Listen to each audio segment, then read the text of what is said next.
Daily taste the daily. ఉంటే ఉండండి, పోతే పోండి, ఎవడు పోతే నాకేంటి, పార్టీ ఎలా పోతే నాకేంటి అని ఆ మాజీ మంత్రి అంటున్నారా? జనమే తప్పు తెలుసుకుని మళ్ళీ వైసీపీని గెలిపిస్తారంటూ ఓవర్ కాన్ఫిడెన్స్ పోతున్నారా? ఇదెక్కడ అతిరా నాయనా, వెళ్ళలేకపోతున్నావు అంటూ ఏ లీడర్ గురించి సొంత కేడరే తల బాధేసుకుంటోంది. టీడీపీతో లాలూచి పడ్డారని వైసీపీ నాయకులు ఎందుకు విమర్శిస్తున్నారు? జగన్ క్యాబినెట్లో మంత్రిగా పనిచేసి 2024 ఎన్నికల్లో ఘోరంగా ఓడిపోయిన తానేటి వనిత కొవ్వూరు వదిలేసి గోపాలపురంలో అడుగుపెట్టాక అస్సలు కలిసి రావడం లేదట.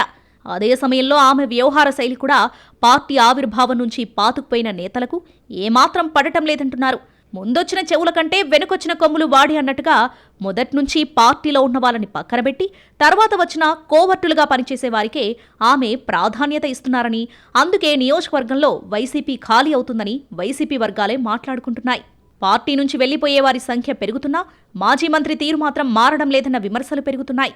సుదీర్ఘ రాజకీయ అనుభవం ఉన్నప్పటికీ ప్రజా అభిప్రాయాన్ని పార్టీ వైపు తిప్పుకునే విషయంలో మాజీ మంత్రి ఎప్పటికప్పుడు ఫెయిల్ అవుతూనే ఉన్నారన్నది క్యాడర్ వాయిస్.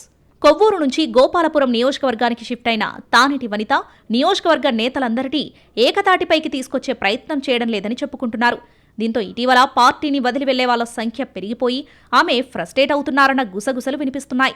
ఆ అసహనంతోనే నోరు జారుతున్నారని కూడా మాట్లాడుకుంటున్నాయి వైసీపీ వర్గాలు. పార్టీలో ఉంటే ఉండండి, పోతే పోండి, చేసిన తప్పును జనం తెలుసుకుంటున్నారు, ఆటోమేటిక్గా పార్టీ బలపడుతుంది, అందుకు ఎవరి సాయం అవసరం లేదంటూ ఇటీవల మాజీ మంత్రి చేసిన వ్యాఖ్యలపై సొంత నేతలే తీవ్ర అభ్యంతరం చెబుతున్నారు.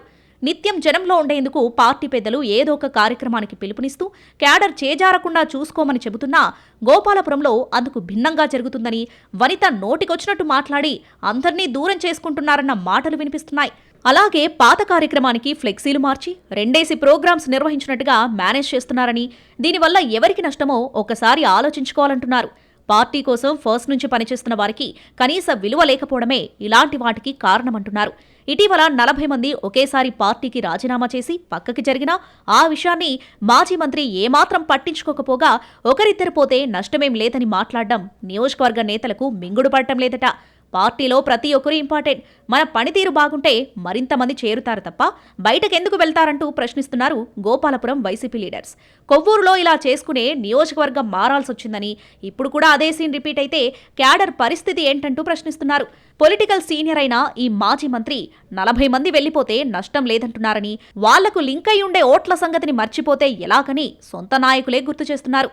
ఈ పరిస్థితుల్లో గోపాలపురం నియోజకవర్గంలో వైసీపీకి ప్రత్యర్థుల కంటే సొంత పార్టీ నేతలే శత్రువులుగా మారుతున్నారన్న అనుమానాలు పెరుగుతున్నాయట.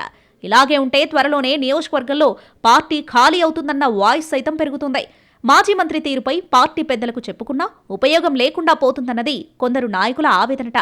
క్షేత్రస్థాయిలో ఎంత దరిద్రంగా ఉన్నా పైన మాత్రం మేడం బాగా మేనేజ్ చేయగలరు అంటూ సొంతోళ్లే సెటైర్స్ వేస్తున్నారు. దీంతో పాటు గోపాలపురం నియోజకవర్గానికి మాజీ మంత్రితో పాటు కొత్తగా వచ్చిన వలస నేతలు భజన చేస్తూ జేజమ్మ అని కీర్తిస్తూ ఫ్లెక్సీలతో పబ్బం గడుపుకుంటున్నారని, అందుకే నియోజకవర్గంలో గ్రూపులు ఎక్కువయ్యాయన్న గుసగుసలు వినిపిస్తున్నాయి. ఏదేమైనా కొవ్వూరులో కొనసాగిన పరిస్థితే గోపాలపురంలోనూ రిపీట్ అవుతుందన్న అభిప్రాయం బలపడుతుందని, అది మాజీ మంత్రి పొలిటికల్ కెరీర్కే అంత మంచిది కాదని అంటున్నారు ఇక్కడి ద్వితీయ శ్రేణి నాయకులు.